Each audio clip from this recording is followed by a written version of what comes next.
Welcome to The Explainer. Today, we're doing something a little different. We're going to take a tour of a potential future by breaking down a source document that paints a pretty stark and frankly shocking picture of what life could be like in 2050. Okay, so the source kicks things off with this really powerful statement. It sets a grim tone right from the get-go. Survival mode, that isn't just about getting through a tough week. It's a total fundamental shift in how people live every single day. This is the baseline for everything we're about to explore. So, what's the engine driving this future? The document calls it system shock, and you should think of it less like a single big event and more like a slow-motion avalanche. It's this idea that for decades, all these pressures, climate, economic, political, they just keep building and building until, bam, they all combine and cause a total collapse of the systems we all depend on. All right, so how does this great unraveling even begin? Where does it all start to fall apart? According to the source, it starts with the most basic things, the stuff we all pretty much take for granted today. The document describes this as a world of peak everything, where we've basically hit the limit on all our resources. And the very first domino to fall, our food supply.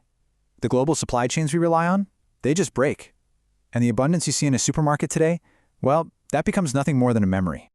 Right after food, the source predicts a massive crisis with our most critical resource, water. It's not something you just get from the tap anymore. No, it becomes this strictly controlled, rationed thing. It's something the state, or maybe even private companies, doles out. And then there's energy. Power itself basically becomes a luxury. The source predicts that the stable energy grid we all rely on just fails. This means constant blackouts. And when you think about it, that makes almost every part of modern life, from your phone to your fridge, totally unreliable. And finally, you've got the raw materials, the minerals that fuel our entire industrial world. I'm talking everything from steel for buildings to the tiny bits in your electronics. The document predicts they become incredibly scarce, and without them, the whole engine of global production just grinds to a halt. So with all this scarcity, what happens next? Well, according to this vision, it's the end of globalization as we know it. International trade just shrivels up, and it's replaced by these defensive regional blocs. The source even predicts that our currencies, money that's only backed by a government's promise, they collapse. And what replaces them? Currencies backed by something real, like crypto or gold. And in this new world, the West is described as flat-out bankrupt. Okay, so this huge system failure, it leads to the next domino. A world completely without trust. The source predicts that when resources get this scarce, the social glue that holds us all together just dissolves. And that's not just within countries, but between them too. The document claims that as climate change makes huge parts of the world unlivable, you're going to see waves of people trying to move. But in this future, those migrations are met with just brutal resistance. The source even talks about the rise of new ultra-right dictatorships that use force to repel people at these new, hardened, militarized borders. This whole breakdown of international order leads to something truly terrifying, what the source describes as the ultimate taboo being broken. According to this document, for the first time since World War II, a nuclear weapon is actually used on a city.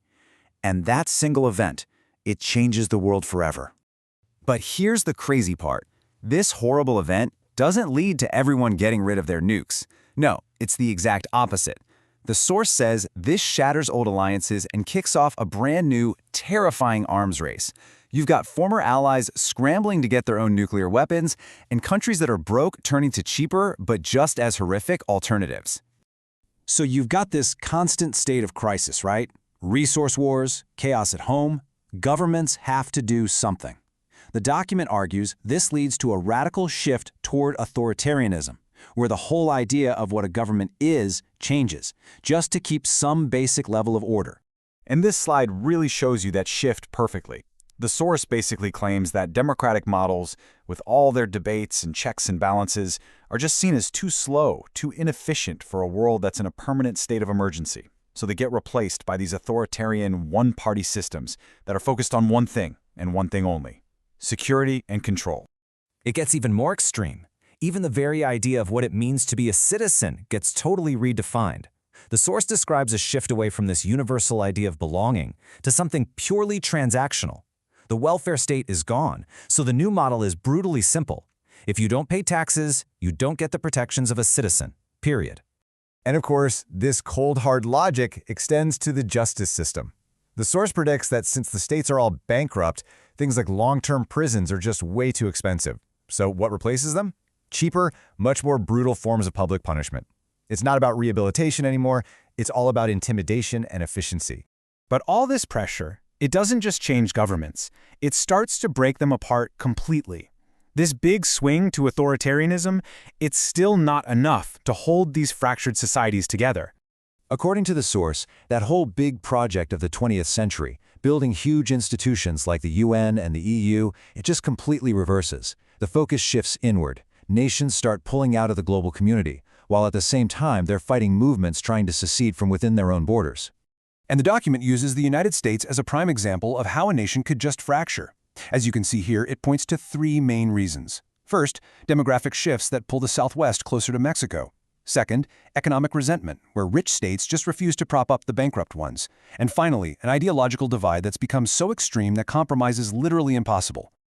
Okay, so let's bring this all down from the huge geopolitical level to what really matters, you. What would a normal day actually feel like in 2050, according to this document? Well, for starters, consumer culture is just gone, a distant memory.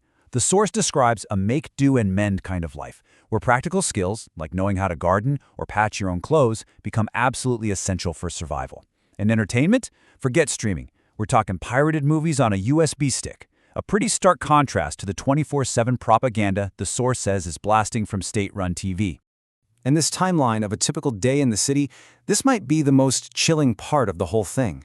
Your life is completely ruled by restriction and fear. You spend your morning waiting in line for rations. You spend your afternoon carefully avoiding dangerous red zones while trying to get into secure green zones. And your day ends with a mandatory curfew enforced by the constant threat of the secret police. So after walking through this document's incredibly bleak vision of the future, we're left with one final and really crucial question. Is this just a glimpse of some far-off fictional future? Or is it a warning about the path we're on right now? A projection of today's trends taken to their logical and maybe preventable conclusion? And that's the thought we're going to leave you with.